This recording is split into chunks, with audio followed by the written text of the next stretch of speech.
Hi అండి.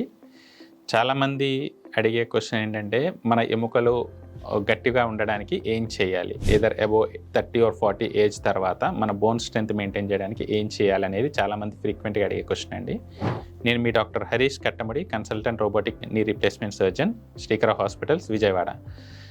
చాలామందిలో కూడా ఈ ఫుడ్ హ్యాబిట్స్ గానీ, లేదంటే సెడెంటరీ లైఫ్ స్టైల్ వల్ల చాలామంది బోన్స్ దానికి కావాల్సిన స్ట్రెంత్ కంటే తక్కువ ఉంటాయండి. పటుత్వం తగ్గడం అంటాం దీన్ని. దీన్ని మనం ఎలా గమనించవచ్చంటే బోన్ మినరల్ డెన్సిటీ టెస్ట్ అంటాము. డెక్సా బిఎండి స్కాన్ చేస్తే మన బోన్‌లో ఎంత స్ట్రెంత్ ఉందనేది ఓవరాల్‌గా బాడీలో ఉన్న బోన్స్‌లో ఎంత స్ట్రెంత్ ఉందనేది మనం ఐడెంటిఫై చేయగలుగుతాము. దాన్ని బట్టి మనం ఏ స్టేజ్‌లో ఉన్నాం, ఎయిదర్ ఆస్టియోపీనియాలో ఉన్నామా, ఆస్టియోపోరోసిస్‌లో ఉన్నామా అనేది మనం డిఫరెన్షియేట్ చేయగలుగుతాం. సో దాన్ని బట్టి మనం ట్రీట్మెంట్ ప్లాన్ అనేది చేస్తాం. యూజువల్‌గా ఆస్టియోపీనియా అంటే కొంచెం బోన్ వీక్‌గా ఉన్నట్టు.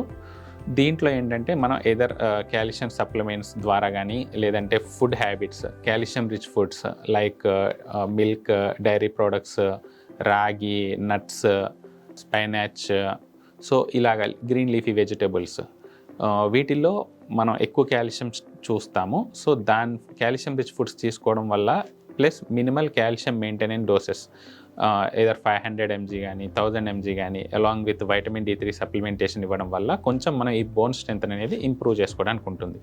ఆస్టియోపోరోసిస్ అండి, వీళ్ళు ఏంటంటే చాలా ఫ్రెజైల్గా ఉంటాయి బోన్స్. వీళ్ళల్లో మినిమల్ ట్రివియల్ ట్రామా జరిగినా కానీ ఫ్రాక్చర్స్ అయ్యే రిస్క్ ఉంటుంది వీళ్ళల్లో.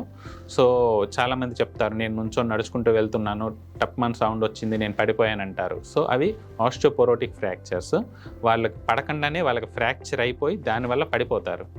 సో వీళ్ళల్లో ఏంటంటే మనం ఈ ఎయిదర్ ఫుడ్, లేదంటే ఇందాక చెప్పినట్టు ఫుడ్ ద్వారా కానీ, కాల్షియం ట్యాబ్లెట్స్ వల్ల కానీ, సప్లిమెంటేషన్ వల్ల కానీ మనం ఈ కాల్షియం బోన్ స్ట్రెంత్ అనేది ఇంప్రూవ్ చేసుకోవడానికి ఉంటుంది.